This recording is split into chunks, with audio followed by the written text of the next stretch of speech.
Salut Manu, bienvenue. Aujourd'hui, on est au ruisseau l'Allemand, au parc de la Martinière. Moi, je m'appelle Flavie et on accueille un groupe de 32 jeunes de secondaire 2 du collège de Lévis pour faire J'adopte un cours d'eau. Alors, on va gratter le fond des roches, on va ramasser les macro-invertébrés, on va faire un test de physico-chimie, puis on va faire la description de l'habitat aussi. Alors, j'ai bien hâte qu'ils arrivent pour commencer l'activité. Allô Nathalie? Bonjour! Je suis super content de te retrouver après l'épisode de la semaine passée où on présentait un petit peu le G3E. Et aujourd'hui, dans le fond, tu nous présentes votre projet J'adopte un cours d'eau. Oui. Est-ce que tu veux nous en dire un petit peu plus sur ce projet-là? Oui, alors J'adopte un cours d'eau, c'est un projet éducatif à la base, mais de sciences citoyennes. Donc la science citoyenne, c'est quand on emmène, les citoyens peuvent faire la science comme un vrai scientifique. Donc, c'est un projet qu'on a mis en place en 2000. Donc, c'est en fait notre premier projet, là, si on se rappelle dans la capsule précédente, j'expliquais un peu le G3E. C'est vraiment le premier projet qu'on a mis en place. Donc, c'est un projet qui amène les jeunes les deux pieds dans l'eau.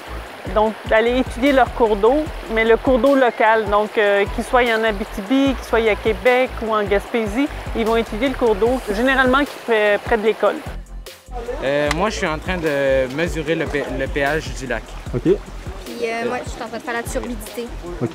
Nous, on a des résultats.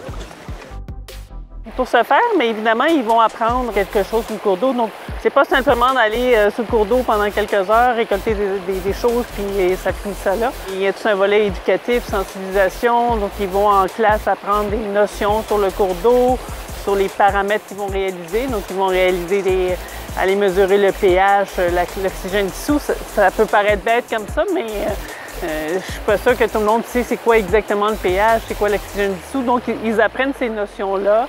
Ils vont regarder des macro-invertébrés benthiques, qui sont des petits insectes généralement, mais c'est des larves finalement qui vivent sur le fond des cours d'eau. On pense aux mouches noires, nos fameuses mouches noires, les écrevisses, des sangsues. Donc, ils vont aller regarder ça. Il y a certains qui peuvent aller même regarder les poissons. Donc, est-ce que nos poissons sont en bonne santé? Donc, ils vont étudier tout ça en classe. Ils cherchent un défi aussi. Donc, c'est pas simplement d'aller sur le bord du cours d'eau, de prendre des données, mais pourquoi ils veulent aller étudier leur cours d'eau? Donc, certains, c'est simplement savoir si leur cours d'eau est en bonne santé. D'autres, ils veulent savoir si la bouche d'égout a un impact. J'ai déjà eu, c'était vraiment drôle, des petits-enfants de maternelle qui se demandaient si les écrevisses qu'ils avaient trouvées dans le fond du cours d'eau pouvaient vivre. Alors, ils avaient été voir les enfants de 6e année qui faisaient J'adopte un cours d'eau en leur disant est-ce que vous pouvez nous dire si les écrevisses vivent dans telle rivière? Donc, c'était le défi des 6e années de pouvoir répondre aux enfants des maternelles. Donc, c'est vraiment cute. Donc, ils cherchent ce défi-là. Puis, par la suite, pour répondre à leurs défis, mais ils vont aller justement sur le bord du cours d'eau pour aller réaliser des paramètres. Donc, ils étudient la physico-chimie de l'eau. Donc, le pH, température, les nitrates, le phosphate. Donc, de façon simple. Donc, c'est pas des tests, c'est des tests assez simples, colorimétriques.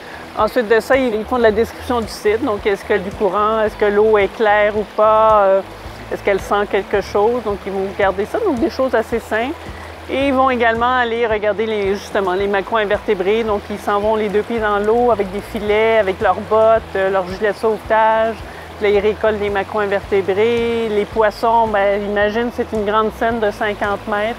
Donc, ils vont vraiment aller pêcher les poissons, ils ramènent, ils doivent les identifier, les peser.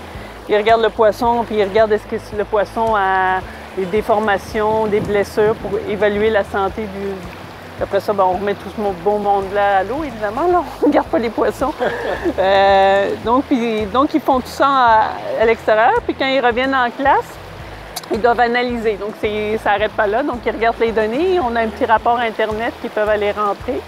Donc, ils rentrent leurs données là, puis ils essayent de comprendre qu'est-ce qui est arrivé. Est-ce que notre rivière est en bonne santé? Certaines écoles suivent le projet depuis 10 ans. Donc, c'est le fun parce qu'ils peuvent voir même d'une année à l'autre l'évolution. Est-ce que la rivière est en meilleure santé ou pas? Est-ce que tu veux juste m'expliquer c'est quoi que tu as pris comme cote? Ici, j'ai mes vitesses de courant. On mettait le fil dans l'eau avec la balle. Puis on calculait le temps. On a notre profondeur moyenne, donc on allait avec les mesures dans l'eau. Ouais. Si on y va en centimètres, c'est pour ça qu'on est dans nos zéros. Si on a fait notre largeur, on est à 3,60, parce qu'on est allé d'un bout à l'autre avec nos mesures. Puis certaines écoles, par la suite, vont aller faire des actions. Ça peut être des actions aussi simples que d'aller présenter le projet dans une autre classe, donc sensibiliser le reste de l'école. Certains s'associent avec des organismes du milieu pour aller faire de la plantation, des corvées de nettoyage. J'ai même des écoles qui écrivent à la mairie, qui vont présenter le projet au conseil municipal. D'une certaine manière, ça permet vraiment aux locaux de se réapproprier leur espace naturel, là, proche de la maison. Puis c'est sûr que les enfants, c'est les meilleurs ambassadeurs parce que ils vont pouvoir le partager à leurs amis, etc. Puis c'est à l'âge auquel on est le plus curieux de ces petites choses-là, etc. Bien, je sais que moi quand j'étais à l'école, on était en classe, on apprenait plein de choses dans des livres. Mais là, tout ce qu'ils apprennent en classe, mais ils viennent le voir, ils le vivent concrètement. Moi, j'aurais vécu ça, moi, quand j'étais jeune, j'aurais trippé, là. Je pense que c'est ça, c'est d'arriver des concepts, à les mettre en pratique. On arrive à rejoindre les enfants un peu plus turbulents, parce que c'est ça, les obliger à rester assis pendant 5 heures, mais là... Le volet pratique. Oui, parce que dans les faits, là, on a des groupes scolaires, c'est les jeunes en réinsertion, les jeunes en difficulté. Mais c'est des projets qui peuvent répondre à leurs besoins parce que justement, des fois, ils peuvent s'exprimer. Puis souvent, les meilleurs sur le terrain, c'est justement ces jeunes-là qui n'ont pas la chance de pouvoir, en classe de façon très théorique, pouvoir s'exprimer puis pouvoir découvrir leur passion. On a vraiment des beaux résultats qu'on obtient. Là, je garde l'échantillon un peu vivant parce que dans le fond, c'est des bébites qui sont aquatiques. Puis présentement, je sais pas si tu veux voir, mais j'ai trouvé une salamandre. Oh yes, bah oui, carrément. Regarde ici. Donc là, cet après-midi, on part avec une classe à Lévis. Vous êtes un petit peu partout à travers le Québec avec ça. Oui, c'est ça. Donc, j'adopte un cours d'eau. Donc, nous, on est le G3E, si tu veux. On est ceux qui ont développé le projet. Donc, on a mis en place le projet, on a développé tous les outils pédagogiques. Parce qu'évidemment, c'est un projet scolaire, donc il faut qu'il y ait des liens avec les curriculums si on veut que les profs l'utilisent. Que ça réponde au programme. Bien, c'est ça, parce qu'il y a quand même... il reste qu'il y a un gros volet éducatif. Donc, nous, on a développé les outils, puis le projet se réalise à l'échelle de la province, mais on a même des groupes au Manitoba, au Nouveau-Brunswick, à l'île du Prince-Édouard. Évidemment, mais le G3E, on est une petite équipe, donc ça pourrait être le fun de se promener partout, mais ça ne serait pas réaliste.